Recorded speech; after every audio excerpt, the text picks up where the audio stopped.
All right, guys, welcome to the stream. We've got here McWerp, otherwise known as Brendan McKenzie. He's joining me to discuss his great run at West Coast GT. Say hi, Brendan. Hello, everybody. All right, we got sounds. That's good. All right, so if anybody didn't know, West Coast GT ran last weekend now, here in Richmond, BC, near Vancouver. It was 166 open, 166 player open, and we had 3 undefeateds at the end of the tournament. It was a 6-game, 2-day event, and Brendan ended up winning with his sisters of battle. And the other 2 players that went undefeated was Trevor Lowen with his Grey Knights, and myself with my Adeptus Custodes. We all went undefeated, but Brendan got the victory through strength of schedule. And yeah, so let's jump right into some of his games. Let me just bring up the event here. All right. So, Brendan, let's go over. Let's bring up your list here. Let's see what you're running, and walk me through the mentality of why you brought what you brought. So I played a few weeks earlier at Cascade Clash. I think you played at that event as well. Yeah. And I went 5-1, and there were a couple changes I wanted to make from that list for this one. I had 2 Repentia squads in that list and 2 Rhinos. Mhm. And I found that the second Repentia squad often was harder to position. So I pulled them and a Rhino out and put in some more Battle Sisters and another Immolator, just have more chaff to run around. I also pulled out the Triumph, and I put in a full unit of third full unit of Arcoflagellants. Oh, so no Triumph in the list. Interesting, because that's been a staple in the list for a while, right? I believe. Yeah, it's still a good unit, but it's just I found it a little tricky to position on the terrain we've been using. Just its giant base, sometimes it can't get over walls or hide behind things very well. And then also just 125 points is like 2 entire units and sisters. So yeah, it's a big point sink, and if you can't use it to your advantage, I can understand. So you have Morven Val. I'm totally gonna butcher these names, but obviously it's a warlord, so she's a beast, and she's running around with the Paragon suits. That's a major hammer unit. Yep. And then what else is in what else you got running around? So Junith, and I'll let you go through the rest of it. So Junith is basically just a CP fund. Sisters have some excellent stratagems. So having an extra CP every turn is good. And I like to play fixed a lot. So if I want that CP and I want to play fixed, I got to have her. She's also okay in a unit. She gives the unit -1 to be hit. But sometimes I play her on her own, sometimes in a unit, sometimes in a big unit. It depends on the opponent. A Magifier is my Miracle Dice manipulation. She lets me reroll Miracle Dice from units that die within 12 inches of her. She was kind of the replacement for the Triumph, because rather than Triumph gives you automatic 6s, which is great. But it's only a 6-inch aura, and it's hard to position. Whereas the Magifier is a single 32-inch base. She can just shove into a building somewhere and be like the entire midfield is covered by her aura, and you get to reroll. But only the ones on death, so it's not as good. I don't know. It worked out okay. Palatine is a smash character. She joined the Novitiates for full rerolls to hit on objectives and lethals. And every successful wound she does is a mortal in addition. So she can smash pretty hard. Missionary just likes to die. has an assault weapon, runs forward, dies, gets me some Miracle Dice. Paragons are always joined by Morbid Vol. Battle Sisters, sometimes I do the full unit with Junith and the Magifier to give -1 to hit and a 4+ invul.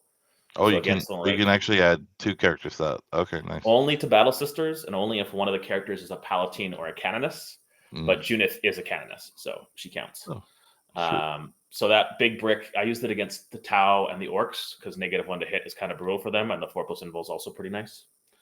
But usually they get split up by the Immolators, so I have a little multi package in each Immolator, and then there's extra sisters running around for the other half. 2 unit sisters, 2 unit Immolators. Rhino with Repentia. Usually the Repentia actually deployed outside of the Rhino, just 11 inches away, so they could run in turn 1. And the Arcos started at rhino and jumped out turn 1 for an extra 3-inch movement. So just kind of a little bit of musical rhino action going on there. Then the Zephyr, fast chaff. Crusaders are cheap, slow chaff. Death Cult, slightly faster than the Crusaders, but same thing, just more cheap chaff. Seraphim are cheap chaff, and the full 30 Archiflagellants to piss people off with how annoying that unit is. And they are annoying to remove because they're like, what, 2 wounds, and it's a 4-up feel no pain on them? So they're T3, no save, 2 wounds, but they have a 4-up feel no pain. Yeah. And I use go to ground on them a lot to give them a 6-up invul. Yep. And people like put things into them they think will kill a unit of T3 mooks, and it's just like they lose 2 models. And they're like, what happened? Like in my game against Death Guard, Brandon put a full Plague Marine unit into it. I think he killed 3. Oh, wow. And it's just like, now they're coming for you. So yeah, I remember playing them with you. We played a while back. I was playing some Salamanders, and I just remember them being extremely hard to move. So I was trying to flame them as much as I could, but they are definitely difficult to chew through. So very cool list. I think it just matches everything you need to do with Sisters. Just get those miracle dice. I remember in our game when we played, like, it was just like, here, take this character and die, and I get miracle dice, and then it comes back, and then you do the same thing again, and I get more miracle dice. So it's like, okay. The big change from that list is I don't have the combo unit anymore because they took the combo out in the data slate. So I had to bring more of Invol in as a second hammer unit because didn't have the combo anymore. All right. So, So then going into your games here. Game 1, you're into Thane Curry, and Thane Curry is running orks, and this was a 99 to 36 game against orks on priority target. Was he in the game at all, or was it just a bad matchup for him, and you could just sit there and just score? Orks is always a pretty bad matchup for orks because Archiflagellants are just so absurd into them. They just put a whole bunch of saves on orks, and orks don't have the armor to survive that.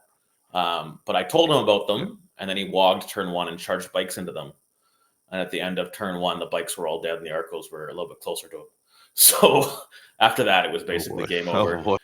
Thane did get incredibly unlucky in this game. Like, even after that point, his dice totally deserted him, and my dice were absolute fire. So it was just one after another bad thing. I think I almost tabled him. But yeah, it was not a good game for Thane. But I think it's a bad matchup anyway. I can take, because it's hidden supplies here, so there's 6 objectives. I can take cleanse and deploy and score pretty much close to 98, 99 every game. And I just was a matter of holding him down, basically. And there's not much he can do about it because you could just, like you said, screen out your units, score your points, and he can't really do the same. So he has to try and get to you. So yeah, he overextends, and that's game over. So game 2, it's an 80 to 67 win against Custodes on Ritual, and usually Custodes are pretty decent on Ritual if they're rocking enough chaff to be able to drop the points, or they go after your objectives. So you're up against Brad Bouchard, and how did this matchup go? So his list was a little different than most Custodes lists I've seen. He had Kodiaz, I think, the Inquisitor. Oh, right. Yes. Yeah, this was one of the ones that I was looking at. Yeah. So he has the 18 or the 12-inch deny deep strike with the Mystic. Interesting that he has Kodiaz, but yeah. So one of the really annoying things about Kodiaz is normally one of the ways I beat Custodes is I have a stratagem that kind of counters the fights first, but mine costs 1 CP and theirs costs 2 CP. And I have an extra CP every turn, so I can kind of burn through their CP and make it hard for them to use -1 damage and the fights first. But he took Kodiaz, so every time I got a CP, he was getting a CP. So he was like funding his strats off my CP. Yeah. So it was really tricky. Yeah. He also took Assassinate and Bring It Down. So even though I Bring It Down is only 17, and my Assassinate, I think in this event was 20, he just said, I'm going to come and kill you. And it was actually a really tricky game. I thought I had successfully screened out More Invol turn 1 because More Invol is really key in this matchup. But he managed to get around a corner and into her and picked her up turn 2. Ooh. And suddenly the game became much dicier because I really don't have a lot of things that can kill entire custodian units without her being around. Yep. But I still use Suffering and Sacrifice a whole bunch to make his attacks really weird. I touched like one model with a tank, so it had to attack the tank, and it's hard for one custodian to kill a tank. And Trajan had to use his big many attacks thing to kill Vol turn 1, so he didn't have a whole lot of juice left after that, and he ended up being stuck against the tank the rest of the game. Mm-hmm. And I did manage to kill another unit with Repentia, and then I killed a bunch of guys with my Palatine. And basically just grinding out in my little castle on my part of the board. Meanwhile, all my angels were on his part of the board, killing stuff and blocking primary. So I basically just ground and kept him low on primary, and he didn't get as many kills as he was hoping. My characters were running around and hiding, and I ended up grinding out a game that I was surprised I was in position to win after how badly round 2 went. So was Trajan with the Wardens or was he with the Guard? Just curious. Remember. Yeah, I got hit by a unit of Guard, Alaris, and Wardens the same turn, and Trajan was in one unit and a Captain was in another, but I don't remember which ones were which. To be honest. Yeah, he's got an interesting loadout just on the enhancements. He's got Ceaseless Hunter on the Shield Captain, and then Veil Blade on the Blade Champ. Usually, I like to put the Ceaseless on the Blade Champion just because he's just a beast to do a lot of things with the reactive move and everything. But no, the list looks solid. 2 Warden squads, 5 Alaris. Yeah, I like the interest. I was looking at Kodiaz and actually thinking about running him just for the CP gen if I ever try to run like an MSU high scoring fixed list with Custodes, which sounds weird because but the biggest problem with Custodes is they have no way to generate CP other than tactical, right? So and then the Inquisitorial I can't say that henchman. It's a big point sink for a 12-inch deny, and if it was the whole unit, it's just off the one model too. So yeah, just off of the Mystic. Now you can put 2 I ended up Mystics dropping. in the squad. You have to get the full squad for that, the big size. I know, and then it's 140 points. Yeah, it's painful. So he had the Mystic blocking out his back corner, and then he was trailing forward with the unit to make objectives. And I dropped my Seraphim down and flamed the unit, did a whole bunch of damage to it, and moved them onto the objective and knocked him off of primary on turn 2. And then I think on 3 he didn't even get it back. So that helped me keep his primary low. But he was committing everything else to killing me, so he couldn't really afford to have a whole bunch of stuff back there.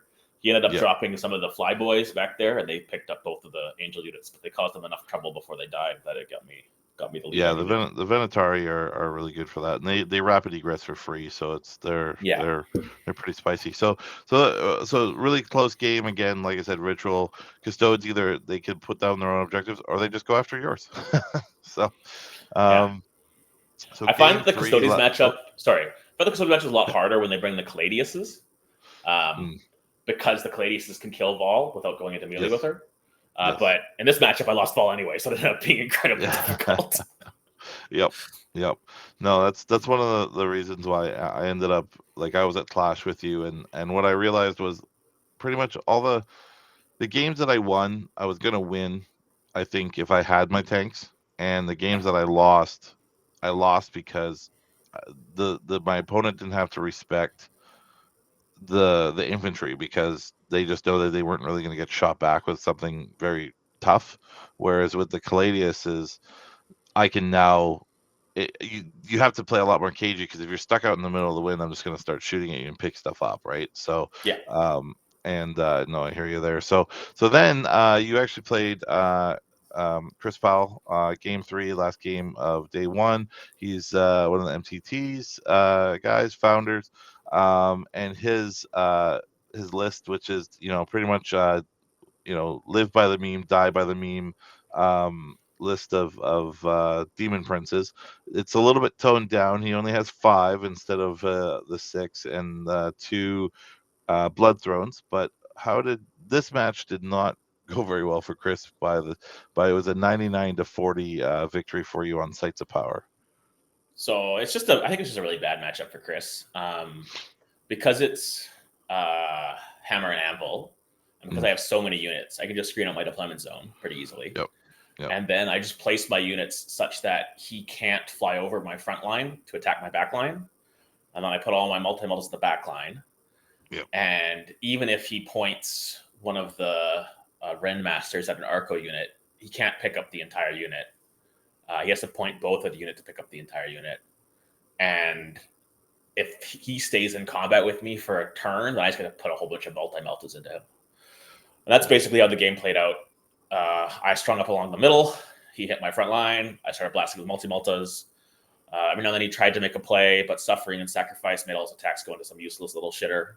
Oh. And then Morvenval came around the corner and killed a bunch of stuff. I don't remember if it was turn 2 or turn 3, but he brought in both of his Juggernaut units and failed all of their charges. Yeah. 8-inch charges. And he did a reroll, so he failed all 3. The Blood and Crushers. He was like, yeah, he's like, that's enough for me. I'm done. So at that point, we talked it out. Chris, I laugh that Chris is either spends more time setting up the table and his army than playing. Sometimes the games go 3 hours and sometimes they're over in 25 minutes because he either makes all those charges or he doesn't, and then he gets picked up, right? Because demons don't really have a lot of staying power because it's all just demon saves on 4+ and stuff like that. So volume just drags him down. So yeah, I played Chris at the last event. We played at the Mid-Table Tactics GT in I think it was November. And in that game, it was a 6-demon prince list, which didn't have the Red Masters yet, but it was Purge the Foe, which is a much worse matchup for me because you can just kill things and get points. That game going to turn 5. I think I ended up winning by like 10 points. It was really tight. Ooh, but this time, mission was in my favor, deployment was in my favor, and it just ended up being real bad for him. Yeah. All right. So then you go home, have a good night's sleep, or were you at the event? Did you stay at the event, or were you bouncing home? Me and Chris finished pretty early. My buddy was there for his first ever competitive event, so I was hanging out trying to see how he was doing. Oh, cool. And I ended up starting to set up some more tables for the next day because I had nothing better to do. Yep. And I wanted to learn how that works. I've never done you guys have that little template you use to set it up. I wanted to figure out how that works. So that was fun to learn about. But then my ankle was killing me, so I went to the restaurant. We kind of just hung out at the restaurant for a while. I think I left around, I don't know, 10 or so. I'm not sure. Oh, cool. Yeah. Oh, very cool. Very cool. Very cool. All right. So then you're back for day 2, and you get a game into CSM. It's a 72-55 victory against Jason Ryder. And the interesting thing about his list was triple Lord of Skulls. So I was really worried about this match because I'd never played into this sort of skew before. And the stats on those guns are absurd. Yes. Like, I don't think I have anything in my entire army that can survive a shooting round from one of those guns. Even the Arcos did survive a couple times, but Arcos are absurd. But it was Vital Ground, which means there's only 2 objectives. There's no middle. And we were on the, not the old terrain set, but the new terrain set Dan has. Yes, the Leviathan. With the layout, it was very awkward from the deployment for him to get his Lord of Scales out to where they needed to be without me being able to counter with Vol. And if Vol goes so that it picks up a Lord of Skulls, that's pretty much like game over right there because that whole half of the board is suddenly mine. So he was playing pretty cagey with his Lords. And I just kept shoving stuff onto points, hiding as best I could, put a transport on a point so if he kills it, the stuff that gets out could get out, put a character on a point so if he kills it, that gets back up with the miracle dice at the end of round. End of phase. So yeah, basically I just scored primary and he didn't. I took tactical this game, which was if you get to tactical just because it's hard to do cleanse deploy with there's no middle objective. Yes. And yeah, just I ground out points and he said he had some bad draws on his tactical things. I don't disagree with him, but also like I killed all his cultists, so he couldn't really I didn't know what he was scoring without using the Lord of Skulls to do it. And the Hellbrute does something. I'm trying to remember what it does, but it does. It gives him lethal and sustained on his yes, when they Dark Pact. Lethal isn't actually that good against me because he's wounding me on 2s with everything anyway. Because my army's T3 the army. So I think if he'd maybe use that to do some more actions, it might help him out. I'm not sure, but it was a tough mission for him. He didn't get much primary. I was scoring 7s, he was scoring 2s, and then I got much more secondary than him. And so I was kind of grounded out. I was just looking at it, and it's like Yeah, he's literally using 3 warp smiths. Obviously they're running around with the Lord of Skulls, and then a couple cultist blocks, or 3 of them, and then a Hellbrute, right, to give him that double Dark Pact, and then the Knocklith Crown, which I'm not 100% sure what that does, but Units wholly I have to within look 9 that up. inches of it But get a 4-up invul. So if he keeps the Lord of Skulls right, wholly within yes. 9 inches of it, he gets a 4-up invul. But once again, between Ooh, terrain spicy. and like having to Yeah, be wholly within with a base as big as the Lord of Skulls, it was kind of tricky for him yeah, to use that. I think yeah. Lord of Skulls is a 5-up invul anyway, so I was surprised he didn't just take more stuff and lean on the 5-up. But I don't know. Yeah. Interesting list. And that was on Vital Ground. Yeah, so nice victory there. And then we go into game 5, which is against Brandon St. Pierre, and you were playing Chaos again, but a different type of Chaos. So this is your third game into Chaos. And this is Death Guard, and Brandon is also part of the MTT team. He hasn't been playing as much as he would like. He has a new baby. Well, I guess not so new anymore, but he had a new baby, and that's been keeping him from playing. But he's a really good player. So, how did and you're playing on Scorched Earth? How did this game shake You out? played Brendan around 6, right? I did. Yeah. Yeah, Brandon runs the Yeah. Vancouver section of the league, so I've had lots of games against Brandon in the past. Yes. Um, Yep. Scorched Earth, we were playing on layout 4, I think, for Scorched Earth, which is not a Yes. recommended Yeah. Scorched Earth layout. And it's Mm. because there's one L you can hide in, but it's like kind of forward, so you have to kind of like cram everybody in the back of it. And then there's one tiny Yeah. piece in the middle on your center objective, so it's not very well defended. You can stand on it, but like you can't really stand a unit on it. You can put like one guy there, and then the other Yep. corner just has one of those. We just put the containers there, and it's just like a wide open. Yep. Like you can't go through that. Yeah. You can't fly over it anymore. So it just I don't know. But in the building, It's a bit of a and weird the center layout has a whole bunch for of definitely buildings in it, but the weird layout. buildings are like angled in such a way it's kind of hard to get into them to be safe. So it's a pretty Yeah. awkward. Did you Sorry, play this on the old set or on the the new old set? set. I think I like Okay. the old Were set more. most of your games on? Uh, Yeah. I think it works better. Yeah, it's definitely it adds a little bit of a different element to it. I've been playing a lot on the Leviathan set just because RGTs are all the Leviathan set, but I have both sets, so it's here or there. But yeah, it's I played I think 4 games out of the tournament on the bookshelf kits. I didn't know what you played on the whole I tournament think on. I So played maybe 2 on the new set and the rest on the old set. nice, I don't remember all the nice. day 1 games, but day Yeah, 2 I did 1 on the new set and 2 on the old set. cool. Basically, I had kind of just deployed pretty aggressively with the Arcos because I didn't really have anywhere else to put them. Put a bunch of my stuff in that little L so it was safe. And then I got turn 1. I charged out onto my safe, kind of the objective near my L, so it's kind of safe. Put some Arcos in a building that he had to move forward to get vision on. And I kind of shoved everything else up as much as I could. I charged forward my missionary turn 1 because that's what he does. And then, of course, Brandon flipped assassinate and just walked up and blapped him for 5 Yeah, victory yep, points, which happens yep, when you play that unit. yep. But he also managed to kill just enough OC to take my point away from me, which dropped my primary by 5 that I wasn't expecting.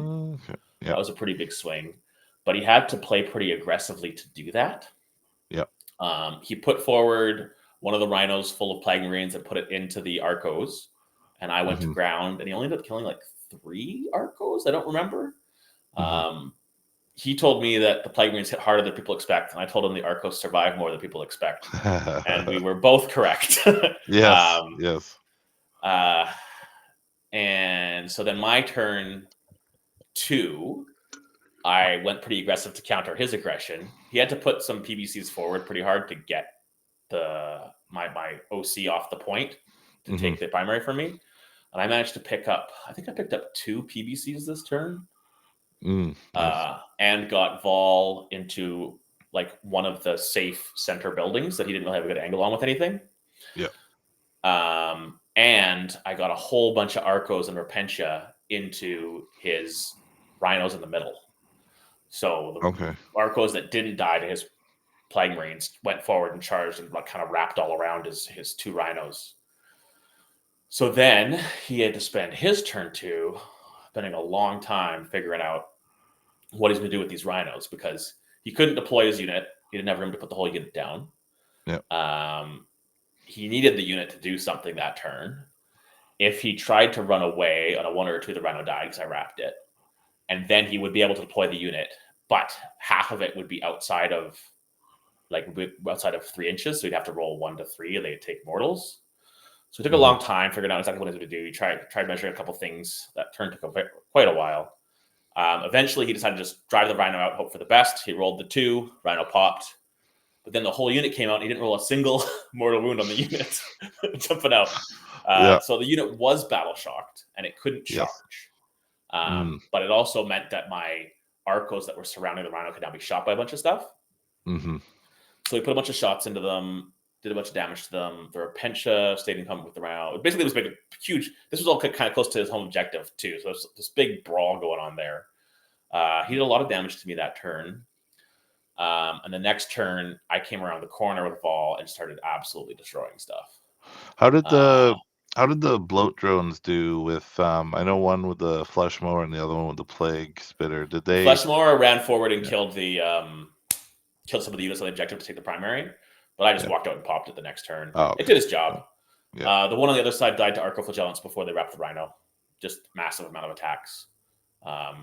It had, I don't remember what guns it had. The shooty one didn't really do much, but the fighty one did good, I think. Is how I would Okay. Yeah, because he does have quite a bit of not on the crawlers. I was actually, I think maybe this is probably a bit of hobby lag from 9th into 10th, is that he's got entropy cannons on all of the crawlers, where I think a lot of the newer builds that people are using with Death Guard is the plague spitters, just because you can be quite aggressive with the tanks, and then if you want to charge them, you're going to just eat flamer essentially, right? But he told me he was playing the entropy cannons on purpose. I asked him about that. Interesting. And they actually did quite a good bit of work in that game. They killed a few key models nice. that the flamers just wouldn't have been able to do. I think he was saying that he just has enough flamers in the Plague Marine units. He doesn't need 6 more flamers. He wants some actual long range shooting. I did find that after like the first turn, basically he'd shoot me with 2 las cannons, he'd miss with 1, wound with 1, and then I'd use a miracle dice to pass the save. So they didn't do a whole lot after the first turn, but that first turn they definitely helped him pull my OC off that point. So cool. I don't know. How did the Predator Annihilator do? The Predator deployed on the middle point, which is kind of shooting down that middle shooting lane. It did some mediocre damage into some things. I don't remember if it actually killed anything. And then eventually it got tagged by my novitiates plus Palatine when they came in around the back and helped take that point. And it just kind of did nothing. I don't know. Like, it seemed fine. It was a weird mission and a weird layout. So it was hard to deploy things safely and aggressively. Yeah. The game ended. I don't know if it was turn 3 or turn 4, but we ran out of time. And he was up by 1 point because he got some really good secondary draws early, and because he took me off that first primary. And I'd missed. What was I doing? I was doing cleanse in this one, and I missed the cleanse, I think. So I was down a point on him. Yep. So I should have been at 46, but I missed 1 middle cleanse, which would have been a 46-45, but instead it was 45 to 44. When dice came down, but I'd taken his home objective. He was down to, I think, 6 Plague Marines, a Rhino, and a PBC, and I had like most of my army left. Yeah. So I asked him if he wanted to talk it out. He was hemming and hawing on it because I know it had been a while since he played, and he really wanted the win, and he was ahead. But he ended up agreeing to talking it out. We talked it out a little bit, and he ended up giving me the game. So I really appreciate that. It was really good sportsmanship by him. Yep. And I think he got like 2nd overall for sportsmanship in the event. So yes, obviously he was good in other games as well. Actually, my Custodes opponent round 2 got 3rd. So I played 2 of the top 3 sportsmen in the event. So I was pretty happy. Oh, awesome. Oh, that's pretty sweet. Yeah, cool. Yeah, no, Brandon's a great guy. Up until our game 6, I'd played Brandon about 4 times. 2 with his Drukhari, I believe 2 with Death Guard. I'm trying to remember exactly. I know we played 4 times, and we were 2 and 2 into each other. But the funniest thing is that all of our games were under. Every single one of our games ended under 3 points differential. So, Oh wow. yeah, like we've always had really, really good close games. In Game 6, unfortunately, I recognized that his list, because he had to respect my tanks. His list, he kind of bunched up a little bit in that terrain, and I knew that if I just pushed forward really, really heavily, I could stop his rhinos from really getting across the board anywhere. So I was able to just pressure him and hold, and with Purge, being able to hold him back, he could never hold more, and then it's just him trying to chew through me, and I'm still killing him, right? So, Yeah. um, but yeah, no, great player. And going into Game 6 for you, you are up against Matthew Sector and his Tau. This was a 94-84 win for you on Purge the Foe. Layout 4. And yeah, how did this? You said this was actually a really, really close game for you. How did this game go? So Purge the Foe is like the worst mission for my army. Mhm. I have, I think, somewhere between 21 and 25 units, depending on how I attach leaders, Mhm. including a whole bunch of them that I want to use sacrificially to score points. So I can push out 2 guys to clans and somebody in the middle to deploy. That's 3 units, and usually they're small, cheap, shitty units, and they get blown up, and that's 3 kills for my opponent. And Yeah. that's 8 victory points. So I've scored 7, and they score 8. So that's not a great plan long term. Yep. This matchup is incredibly hard into certain armies. Custodes is very difficult. Necrons is very difficult. Armies that can shoot and hold objectives and fight melee, a combination of those 3, can be really, really hard in this mission. I played it against Votan a few times, and I've won by like 2 points once and 1 point once. Mhm. So I was pretty happy to face Tau, because Tau shoot really good, but they don't hold points very good. So the hope is that I can get hold more to counter their kill more. Yep. This deployment was a little bit tricky because there was a couple really long shooting lanes he could take that would see into a couple of my deployment spots. But if I didn't put everything in those spots, I would just get I would end up blocking myself from getting out of those spots to where I need to be. So I Mhm. had to deploy some stuff kind of out of the open and either hope that I get first turn or he under allocates. And sisters could kind of take advantage of that with miracle dice and smoke and go to ground various ways. So I was kind of hoping I had an immolator and a rhino out, and then a bunch of my arcos just on the line. And he decided to deploy his pathfinders fairly aggressively because he wanted to account for having behind enemy lines and deploy. As secondary, so I wanted to be in a position where he could scout forward and then get to my opponent zone to get both of those. So he put them pretty aggressively. And then he ended up getting turn 1. He did kill a rhino. He did not do much damage to the Arcoflagellants, though, and he failed to kill the Immolator on 4 wounds. I can't remember if he used the dice to pass a save there or not. I think I might have. I don't remember. It was 1 Riptide Mhm. going into the Immolator, so it wasn't like a ton of Mhm. shots. There were 2 Riptides. No, 1 Riptide and 2 broadsides going into the Rhino and the Arcos, and they only managed to kill the Rhino and then do a little bit of damage to the Arcos. And But he and just did get for actually for he ended up getting deploy and behind turn 1, so those oh Pathfinders charged on in and did that. So that was a pretty big spike for oh him on points that he wouldn't have gotten otherwise. Um, nice. Yeah. So so just so we can let everybody know, he does have, and when we're going over the units real quick, he does have 3 commanders. So he has the Cold Star, Crisis, Enforcer, and then he has Dark Strider. 3 sets of Breachers, which I believe are in 3 Devilfish. Yeah, and then broadsides, 1 brick of Crisis suits, and then a Pathfinder team that we were just talking about, and then triple Riptide. Triptide is back with 2 sets of Tetras for spotting and doing all that lovely Tau shenanigans. Sorry, so just in case people were wondering yeah, what sorry. he was running. So yeah. And this was definitely the toughest, most grindy game. So I'm trying to remember everything that happened. So he killed my Rhino turn 1, so we got killed. So I needed to get at least 1 kill to get not him having killed more Hmm. turn 1. Ideally, I could get 2 kills. The Pathfinders were pretty far forward, so they're pretty tasty. And he had to move a Devilfish up to the middle. Or he just, I don't know if he had to, but he did.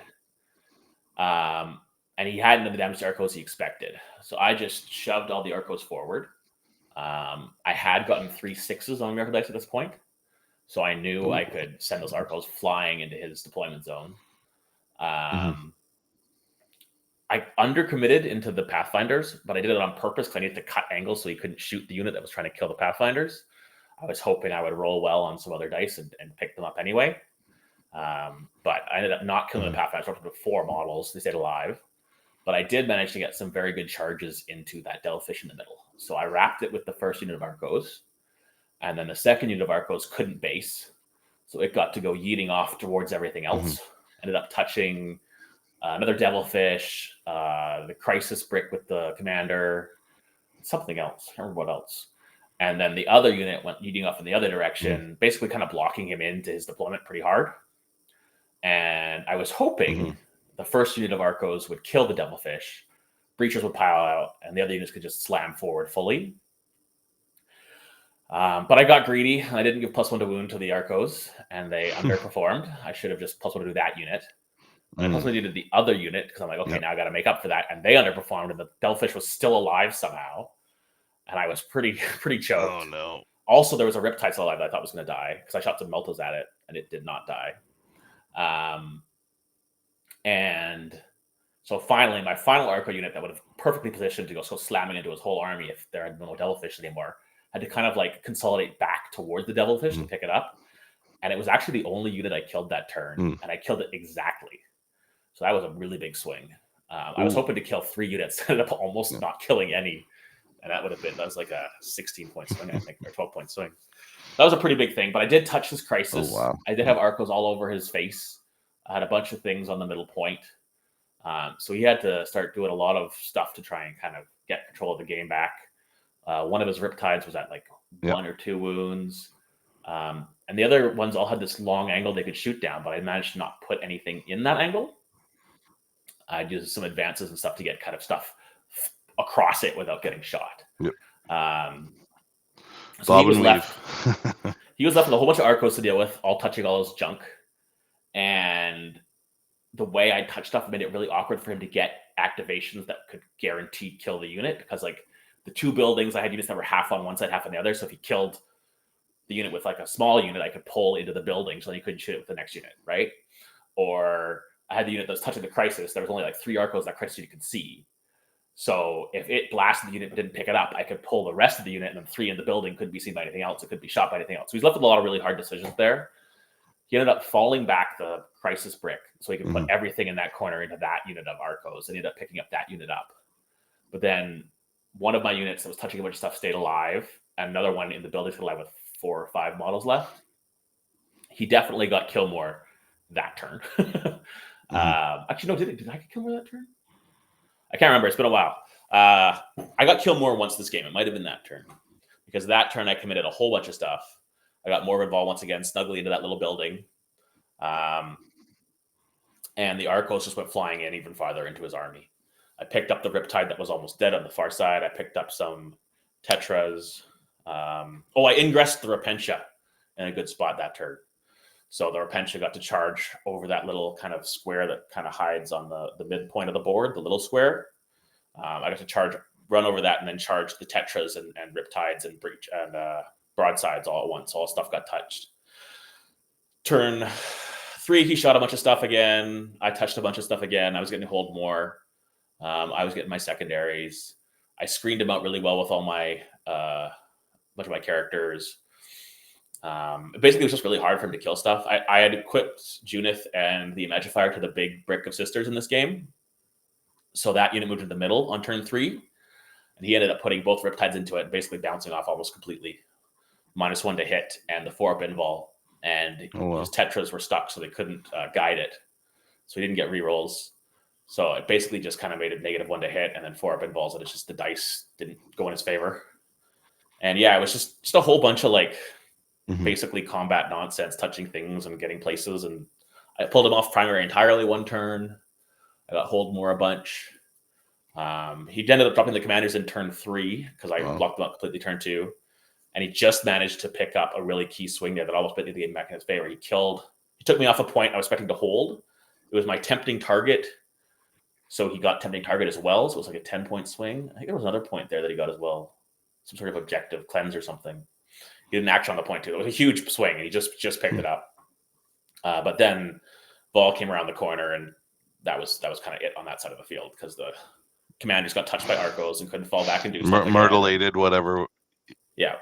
Yeah. So yeah, it ended up being really quick. We only got turn 4 complete, but the game was really decided at that point. He was touched all over the place, so he couldn't fall back and do actions.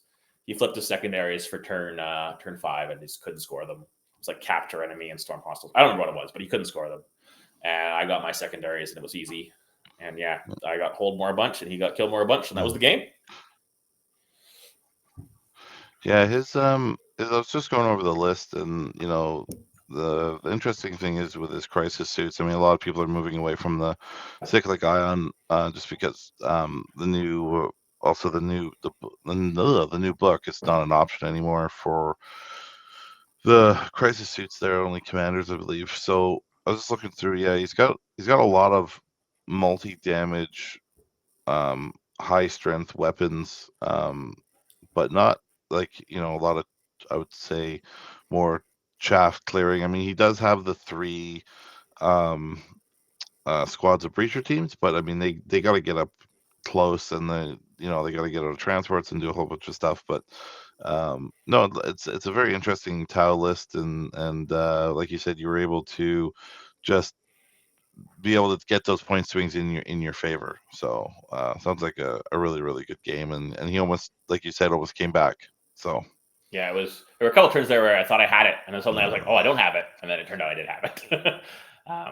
But yeah, the Arcos were just really awkward for him to kill. The breachers into them, like, they put a bunch of wounds on them, but they're all 1 damage wounds, and I got a 4-up feel no pain. If it goes the right way, there's still half a unit left there, and that half unit will pick up breachers like nothing. Yeah. And then his high damage. Like one of the biggest strengths of Sisters right now is everybody's teching for either anti-tank or anti-marine, and both of those profiles lose a lot of efficiency into Sisters. Like anti-marine will kill Sisters, but you're killing a 10-point model instead of a 20-point model or a 30-point model. So I just have more to come behind it. And then anti-tank, I just spike some 6s, or I have miracle dice, and you can shoot like 3 las cannons at a 1 lady on a point, and it's still standing there afterwards, and I'm holding the point. So I think that is definitely a big strength of Sisters right now. It's just the T3 1 wound profile just isn't something that the meta is tuned to destroy at the moment. So yeah, a lot of people are going after 3 damage, to deal with custodes or other elite infantry, and you just lose so much efficiency into, like you said, like T3 models. Just like if you're trying to kill Eldar, right, and you're using plasmas, 3 damage plasmas, like it's overkill, right? But you've got the ability to just say, yeah, shoot that sister, and it's going to live because of all this miracle dice and other things you can do. So that was game 6, and that completed the run. And congratulations on the victory. It was sounds like it was very hard fought, and you are a great player, so that was well deserved. So I was really happy. I was happy the tiebreakers were in my favor this time, because last time I went undefeated at an event, the tiebreakers were not in my favor. But yeah, this time it was. So I managed to get the actual win rather than just an XO place. It feels kind of like, I don't know, weird and cheap, because like I'd like to just have the ability to play enough rounds to get an undefeated winner. I prefer that over saying this person has a better. But like, there's no matter what tiebreaker you use, there's going to be some say like the first round against Thane, I scored 99 because he wogged me turn 1. Does that mean at the end of the event when I have more battle points, does that mean I should win? Like, I don't know. I would have liked to be able to get, I don't know, maybe another day. But yeah, I'm always down for more rounds. I'm a glutton like that. So. Oh, just make it like an 8-rounder. I love it. I'd love it. That'd be fun. I mean, there's also like the other way you can do it too, where was it you after game was it game 4 or something? You break into brackets. Yep. I don't know how that would work. You kind of need 3 days for that too, Well, right? there's another option where like you just kind Um, of have it. You could play the final round on the Monday, but only the players who make yeah, the top 8 play that day, kind of thing. So, but yeah, then you have to like yeah, yeah, have a schedule the whole event hall for another day. There's all those kind of things that factor into yeah, it. So, but yeah, I was happy to yeah. get the The ticket. price on that might be I'm hard. sorry you didn't get the ticket, but I'm happy I got the ticket. So, No, no, it's no, no. I appreciate that. I think yeah. I mean, it was hard fought, and hopefully there's a way to figure out, outside of these different, tie breaks, like, or and that's the challenge with 40K is it's such a it's such an expensive hobby, like not only just for the individual, but for the tournament organizer. It's very difficult to get the amount of space you need. Like, you yeah, need just a tremendous amount of especially in space, Vancouver. and that space is not yeah, and that space is not cheap. I mean, like, we throw tournaments, and we have a good space that we've been in now for a bunch of them, and we're just going to continue to do that because it works, but we were capped at like 40 players, Yeah. right? And that's sort of one of the things that we noticed in the local environment is there's a lot of RTTs, and there's now opens, right, like Kippers and Wet Coast, and we can go down to Tacoma, and stuff like that, and now Clash is going to be one, but there's not a lot of GTs, so that's what we're trying to fulfill, is that little spot right in there with 40 player GTs. So I just want to but say just to quickly, go into sorry. yeah. I think you guys, Oh the yeah, go mid-table for it. tactics team, do an excellent job at not only running events but creating the kind of community that is like welcoming and accepting of like new players. Like I am new to the hobby, Awesome. fairly new, and when you're joining a new event, you walk into a room of 40 guys you've never met before. It can be a little intimidating, but you guys made it very welcoming. Yeah. You encourage the right kinds of play. You encourage people like even in this event, Brandon conceded that game to me. That's exactly what mid-table tactics is all about. You're doing the right thing, and I just really Yeah. appreciate the way you guys run events. Dan Oh, and awesome. Shane and Chris. I think you guys just are creating the right kind of community. Awesome. Thanks, man. I really, really appreciate that. And those guys will appreciate that as well. And a big shout out to Shane. He is our ref, our leader when it comes to the tournament. He's really taken that under his wing for our tournaments.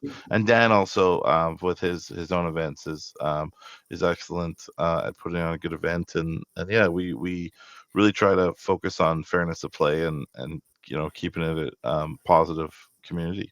So going into that, I was going to ask you. You said you're new to the hobby. Like, how long have you been playing Warhammer? So I played when I was a kid, until about the age of, I don't know, early high school, probably about 14, Mhm. 15.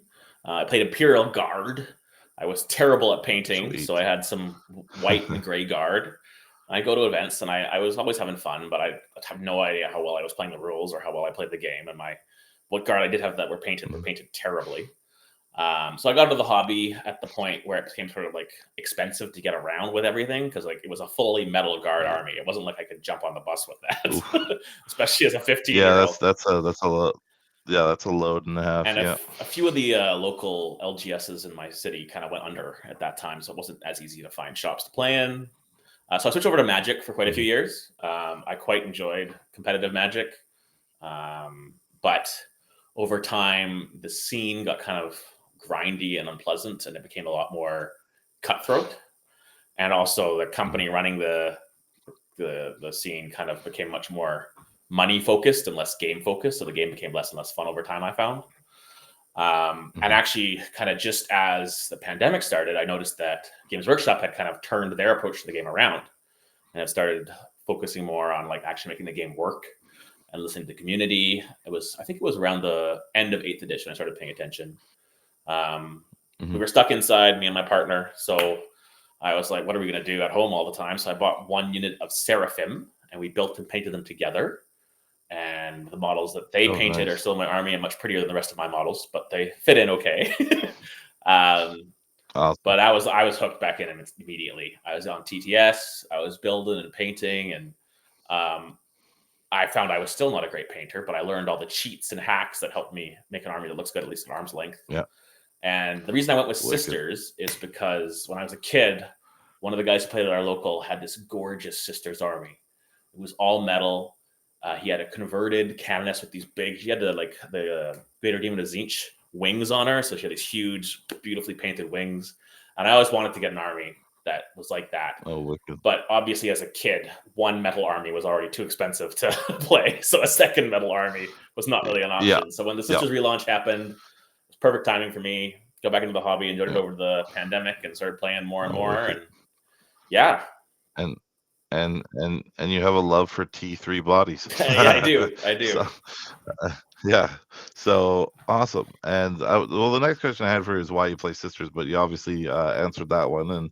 And so now that you've been playing Sisters, your sort of journey back into it is very similar to mine, in the sense that I didn't play as a kid, but I loved the lore. I really would just get into the lore a lot. I loved it, and was always like, what's this game about? And then, with I blame this on my wife, because my wife was like, you need a hobby, and I didn't have a hobby. I played some video games, so I didn't have a hobby. And then I got into Warhammer, and now she's like, you need the hobby less.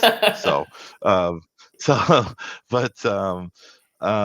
how has the Sisters changed from 9th to 10th? Now I know you don't have a codex yet, but no, not every army does. But how have they changed? So I really have enjoyed how much variety Sisters have had and how they play.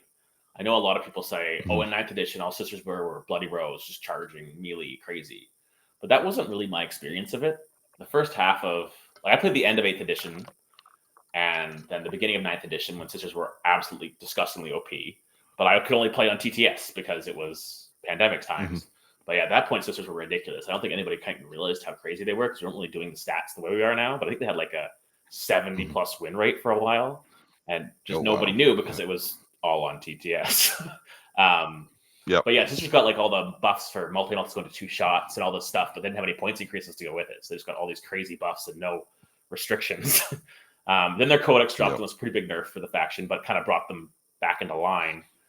But also at that point, Drukhari and Admech, Dark Angels, and Grey Knights, and Orks all dropped kind of in quick succession, and all of those books had insane matchups of the Sisters. So it was pretty ugly for a little bit there.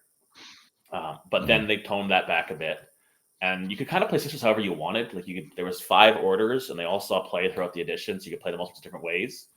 And then they changed how you could mix sub-factions. That kind of changed things a bit.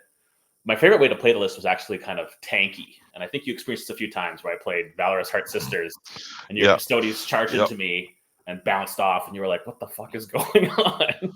Yeah, I think in the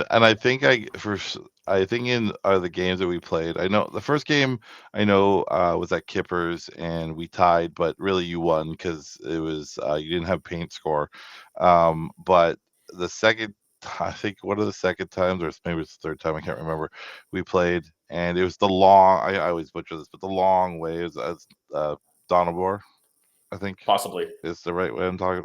Yeah, the long board, right? And there was just no way I could get to you. Like, it was as if I stepped out, I was gonna die, and if I didn't step out, I was never gonna get to you. And so it was just like, and my shooting just wasn't putting enough dent into anything, and that's before Custodes were assault and could do things like that. So it was very difficult to, when you bounce. The only thing I will say, that my only highlight in those games was my Gladys Dread picking up Morgenval in one activation. I think I remember that. Games. And like when Morgenval just rolled no saves, she was just gone. I was like, oh well, here she goes. Yeah, that's never happened before. Yeah, and I was like, victory, the only thing I'll take out of this. But yes, so then the launch of 10th, Sisters were in big trouble because devastating wounds spilling. Like suddenly, like remember what I said about having 1 wound and toughness 3 makes everything inefficient into you. Well, suddenly, if a dev wound gun rolls a 6, that's an entire unit of Sisters just gone. And it basically made Sisters nearly unplayable. I think they were on like 30% win rate for a while. So I stopped playing. I tried to go hobby, paint some models, catch up on some things I hadn't had painted, try and make sure I had everything painted nicely up for events. And Games Workshop took their time, but they fixed some of those issues. And then the Balanced Data Sleep, I think that dropped in September or October? September. Made a lot of interesting changes to Sisters, brought a lot of the units that were too pricey down a little bit. And suddenly I was excited about the game again. So I Oh, put wicked. things together and went to Kippers in October, and then the mid-table tactics events in November, and ended up going 5-0 at Kippers Nice. and 4-1 losing in the finals at the November event with a bunch of trash in rhinos and immolators and the Triumph unit at the back doing Yeah. combo shenanigans and killing land Yep. raiders in Overwatch and stuff like that. Yeah, the Triumph was crazy powerful, and then she got reined in. She got reined in a little bit. So then I've enjoyed how Sisters play this edition. It's very grindy and weird and finessey and tactical. It's kind of like Power Armor Elves.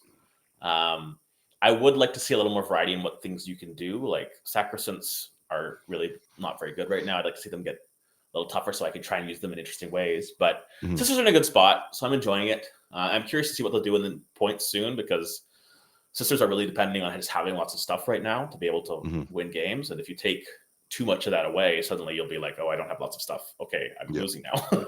Yeah. But there's also a codex coming soon. I'm really excited to see how that goes. So we'll see what happens. Wicked.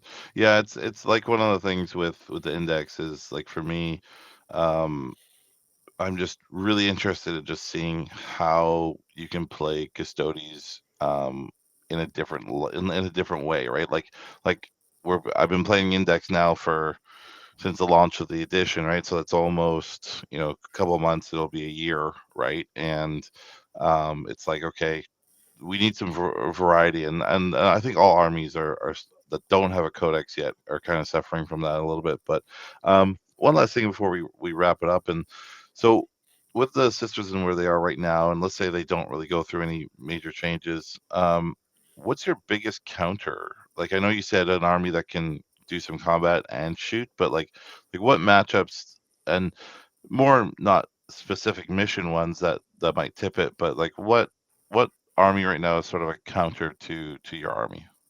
So Sisters are in a spot where they don't really have a hard counter, in my opinion. They're very grindy and they like to win games by 10 to 15 points. So sometimes a couple rolls go against you and you lose that game by 10 to 15 points. Sometimes you don't. So the key is, honestly, the biggest counter is players who know both all my tricks and all their tricks. Because if people don't know what this could do, I can tell them all day. But until you experience suffering and sacrifice plus heroic intervention in a combat phase, even if I tell you it's bullshit, you don't understand how bullshit it is until it happens. So people who've played against Sisters are really good against Sisters.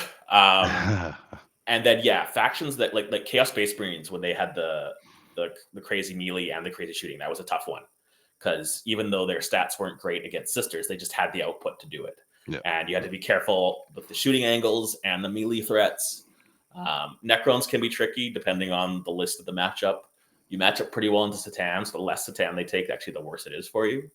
And they have some units that most people don't take that are really good against Sisters. So if you see an off-meta Necron list, it can actually be really nasty for you. Custodians can be very swingy. If they bring the tanks, it's harder.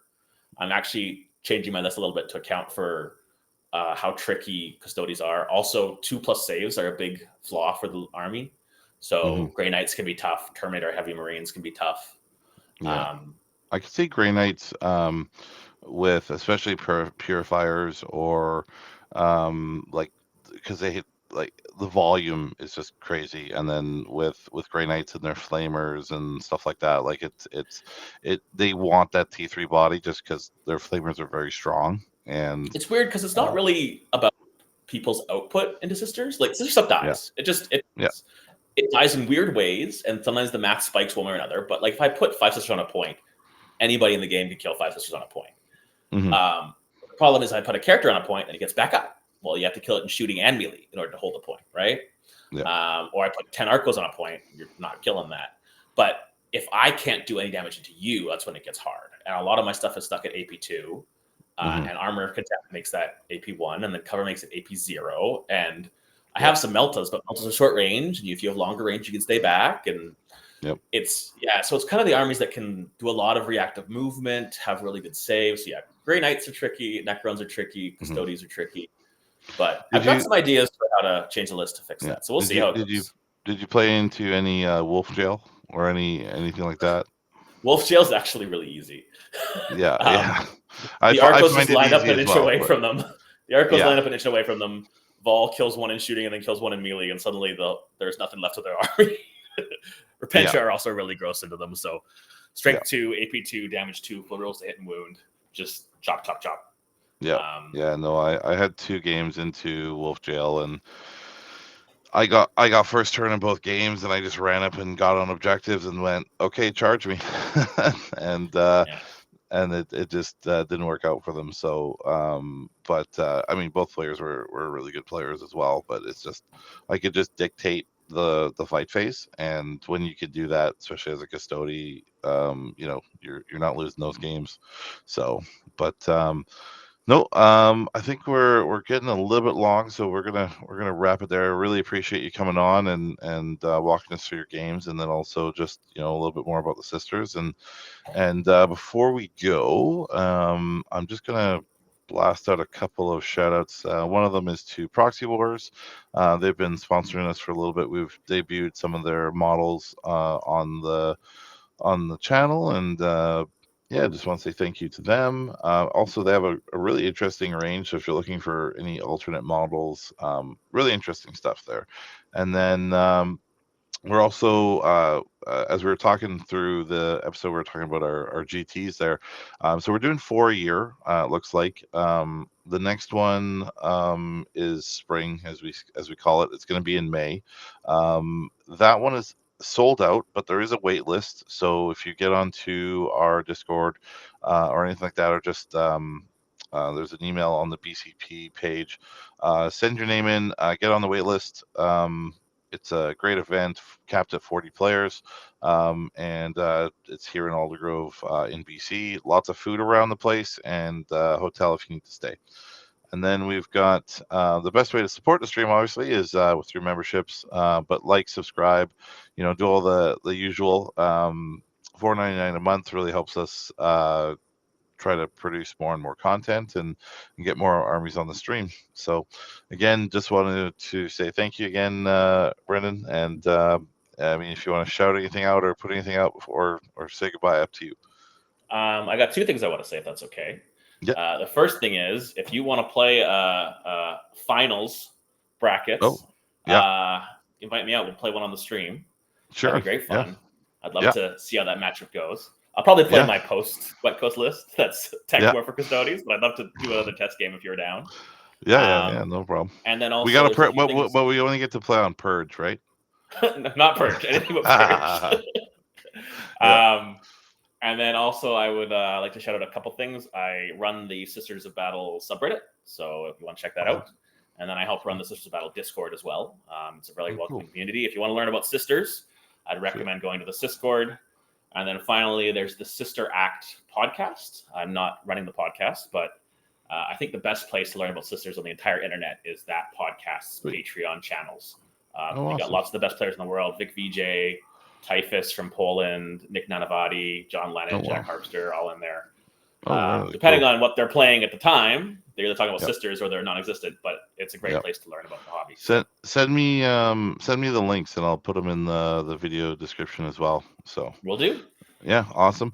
Alrighty, I'm gonna call it there. We're gonna just put on the last page and then sign out. So thank you everybody for watching. I know it went a little bit long, but yeah, thank you for tuning in.